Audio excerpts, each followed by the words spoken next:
So in this video, we'll be talking about exactly how powerful we can expect the S23 ULTRA to be.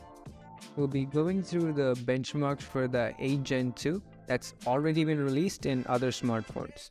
And also we'll talk about the leaked benchmarks for the S23 ULTRA specifically and the rumored overclocked chip in it that's supposed to be clocked even higher and even more powerful than the normal Snapdragon 8 Gen 2. So without wasting any more time, let's get started.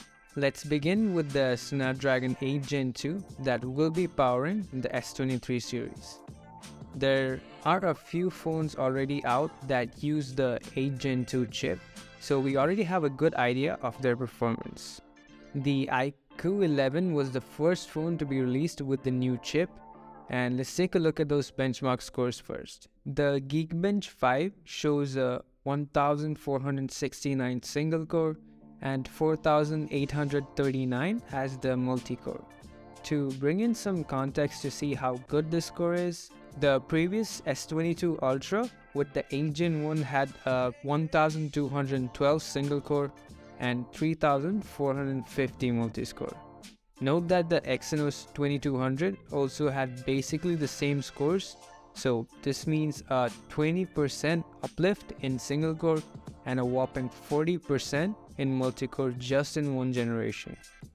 And what's even more important is that running the same benchmark, the iQOO used only 9% compared to 13% on the S22 ULTRA. So we can conclude that the new chip is a very good improvement in both efficiency and performance.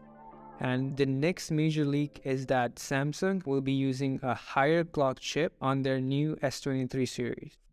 For those unaware, Qualcomm's official figures for the Snapdragon 8 Gen 2 say that the Prime CPU, which is the fastest core, can go up to 3.19 GHz, but the benchmark listings for the Galaxy S23 and the S23 ULTRA show that the Prime CPU clocked at 3.36 GHz. The GPU is supposedly overclocked as well and runs at 719 MHz instead of 680 MHz. This is something that slightly concerns me, to be honest, depending on how they implement this. This year, Qualcomm focused more on efficiency due to the thermal problems on the 8 Gen 1, and seems like Samsung still value performance over everything. We'll have to see how this turns out. If they just put in a separate high performance mode and let the chip focus on efficiency during daily use, it'll be amazing. And they are rumored to add a light mode to their new phones from the Fold series as well. This would mean that we could take advantage of the power of the higher clock chip when required and still have really good battery life day to day.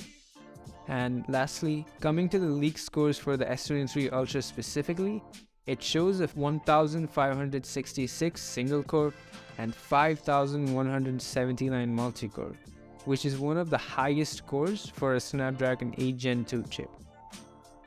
This phone is going to be a beast in more ways than one. Are you guys excited for the launch? Please let me know in the comments below.